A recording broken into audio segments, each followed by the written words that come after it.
Hey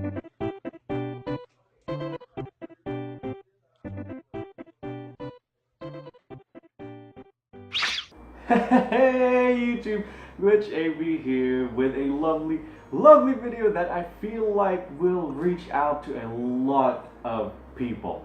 I feel like this topic isn't talked about as much compared to back in the days wherein coming out to friends and family was a big thing. The LGBT community has come a long way now in comparison to where it used to be in the past 5, 10, maybe even 20 years. This goes out to those that unfortunately still live and have to put up with certain circumstances in life. I've had my own fair share of space in the closet, and it took me a lot of guts and big pushes from a handful of my close friends to get me where I am now.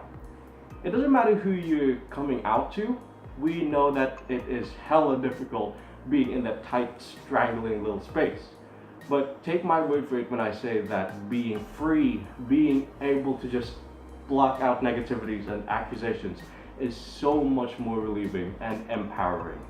You also never know about what comes afterwards. I got closer to old distant friends and even met new ones because I opened up. Perhaps it's just luck that they're that accepting, but I firmly believe that it's better to try or just, test the waters than stay forever locked up. Disclaimer, these come from personal experience with a tang of research here and there. Some are from my opinion and what I think are the best ways to get yourself out of that box. Here are 5 tips on coming out of the closet. Number 5, know that you have differences. Try not to expect too much when you do open up. Different people from different generations grow up differently. You may not always see eye to eye when it comes to your sexuality because realistically speaking, it's a very sensitive thing to talk about. The point here is to deliver the message, for them to see the message, letting them know what you are or who you are, that you're not all that different from being a functioning, healthy member of society. While it may not work 100% for most people, believe me when I say that individually the feeling of not having to hide yourself is still more fulfilling and liberating than to keep yourself all bottled up inside. With that said though, don't be too pushy with your views in their life, all too suddenly and in just one attempt. This could make things a lot worse than they already are. They're humans too, and something as big as this may take some time for them to sink in. You must be just as patient and understanding, if not more as well. The best case scenario of this step is that you clear up any unnecessary or unwanted space between the two of you. Just think of it as the difference between acceptance and tolerance. Expect less, appreciate more. Number 4 is finding your worth. So let's say you've done it and you're relieved now. So much more relieved, at least I take it, compared to when you were stuck in that crusty old closet. It's not always going to be peaches, rainbows, and sugar glitters from now on, just as things were when you still haven't opened up. Some people may leave you, some may even go as far as to intentionally and actively avoid you. You won't be able to avoid those. You can, however, learn to find your rightful place. Real friends and family stay for you no matter the cost. Perhaps it's hatred, perhaps it's just lack of understanding for them, or perhaps it's just something that they haven't fully recognized inside themselves. But bottom line is that you don't need any extra negativity in your life. Your actions here on out for the future must be for the betterment of yourself and your livelihood. Prove to them that just because you like girly boys or boyish girls doesn't make you any less of a loving person. Prove to them that you can still be the breadwinner and the one to bring home the bacon. Prove to them that by the end of the day, it's awesome to be you and to be with you. Your life as a person and your efforts are much more valuable than disheartening comments. You being distracted and stressed about opening up could have been hindering you from your academics or getting that promotion at work. being productive and staying focused on tasks. All this time, your performance in everything and anything you do may be held back by overthinking and overburdening yourself.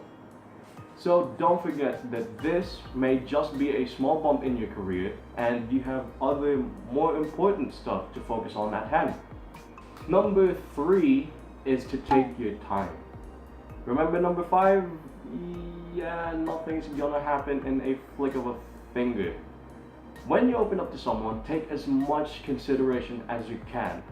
Take into consideration the age of the person you're opening up to, the mentality or maybe even culture, the mood and reaction, perhaps maybe their personal issues and what they're going through. Is it the right time? Are you sure about this yourself and it's not just a phase? Think about what you can lose and what you can get. What's worth the price is always worth the fight. Take a deep breath and clear your mind. You have to absolutely be patient with this whole process because this is a really big step for you. As much as possible, gather courage and positivity to inspire yourself. Take it from friends or videos similar to this one. Do some research, maybe to collect what you should say or questions you can expect and answer. You should prepare yourself physically and emotionally. It's also wise to do this when the person you're opening up to is in a good mood and a cool head. Not everyone is into surprises, so also consider opening up slowly as an option. Perhaps give small hints beforehand and thoroughly walk them through the topic. Try to do this in a peaceful, private environment as well. Not only is this for safety reasons, but also so that all of your focus and attention are only towards each other. Number 2 is knowing who you're opening up to. This is a heavy step and sorry to say it's handled differently according to culture and traditions. There are people who stick to the culture and traditions of their race or blood very, very resolutely. Parents especially may be strict and personal with this due to multiple reasons. But you must expect and still respect that because they're still your parents. Whether you see it in a positive or a negative aspect, they are a part of a reason why you're here now and of who you are now. They're still family. Those who belong to older generations, such as our grandparents and our seniors in general, most definitely have a different perspective when it comes to sexualities. It's important to understand that physically they may mishear you or misinterpret what you're saying. They might be harder to talk to as well due to their health and whatnot. You should be considerate of how they feel about this as well because you can never tell how differently they could think. When it comes to friends and potential partners, however, it's best to get to know them to a deep level. This is a healthy way to strengthen bonds in the first place and lets you be comfortable with each other. Learning how to empathize with and for others helps a great deal as well, since it'll be easier to handle if situations escalate to worse. And finally, number 1, love conquers all. If worst comes to worst and it all boils down to a heated argument, it's best to remember that you're doing this because you love them and you love yourself. Lower your pride, lower your voice if need be. This is not a debate, this is not a battle, this is not a repentance. You're simply introducing what they don't know about you out of your love. You have to take care of yourself first before you can take care of others, and abandoning your health physically and mentally won't help anyone because it certainly won't help you. Find yourself a partner, get that shirt you've always wanted, treat yourself to that cake.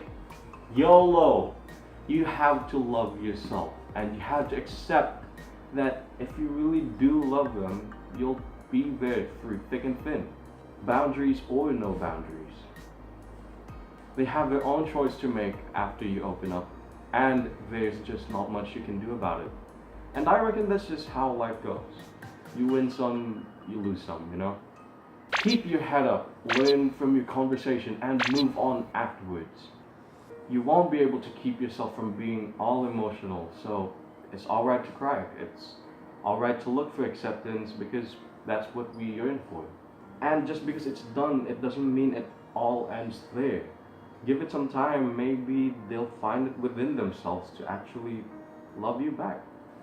Personally, I've lost friends and loved ones due to my sexuality. There is this saying, though, that's always kept me strong and independent. The blood of the covenant is stronger than the water of the womb. This means that more often than not, choices made through experience, whether the results are successes or failures, with those you choose to do them with, lead to better bonds, much stronger, more solid relations. Just because you are of the same blood doesn't necessarily mean that they're going to forever and always be there for you. I hope this video helped you guys. I had a hard time opening up when I had to do it nearly 6 years ago. Barely having anyone there for me, I wanted to make sure that I'd be there to help out someone who's trying to do the same. So that'll be it for now, guys. Subscribe if you want to see more. Hit that bell and leave a like if you enjoyed the video. Peace.